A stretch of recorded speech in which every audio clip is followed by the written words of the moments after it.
ها، احكي. قعدت اتكلم عنك مع اختي طول الليل. اول ما صحيت من النوم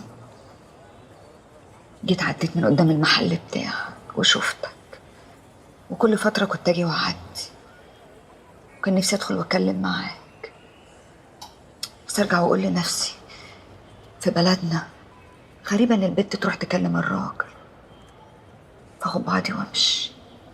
وايه تكرار بقى على الحال ده سنة بحالها، وانت شغال نخورة في المخ ومقضيها انا نحنحة وكبت عواطف، لحد ما لقيت نفسي النهاردة قمت ولبست واتمكيشت وقلت لاختي انا هاجي واقول لك، واللي يحصل يحصل. وديني جيت ودخلت لك وهقول لك، واللي يحصل يحصل. هتقولي لي ايه؟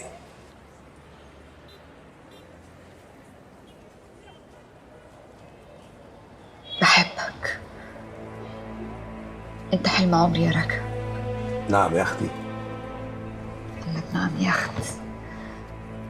رد رومانسي قوي الصراحه، بس مش مهم.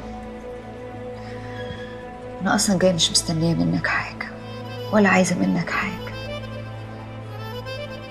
انا بس كان نفسي اقول لك اللي انا حاساه بصراحه. بقى بعد ما قلت لك حاسه اني بنت جدعه وقلت اللي نفسي فيه. انت منين يا شش؟ من شبرا. بتشتغلي ايه؟ جينا بقى للسؤال اللي بيبسط رجاله مني وبيزعل رجاله تانية. رقاصه، بس ورحمه ستي وراثه، يعني اجباري مش اختياري. ماله؟ بصي يا شش، طول ما انت بتتكلمي انا ما خدتش بالي غير من حاجه واحده. ايه هي؟ عينيكي. اصل انا بركز مع العيون قوي، بقرا البني ادم من عينيه. هل انت قريت عينيا؟ حصل. وقالوا لك ايه بقى؟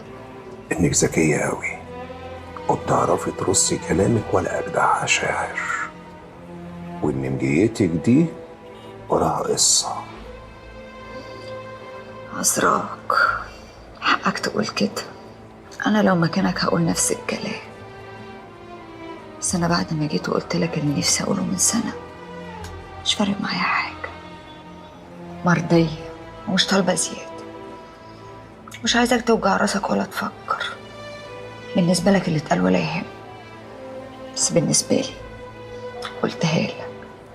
حاسه اني بنت جدعه عشان قدرت اجي واقول سلام. وواظب بقى على تمارين الكاراتيه.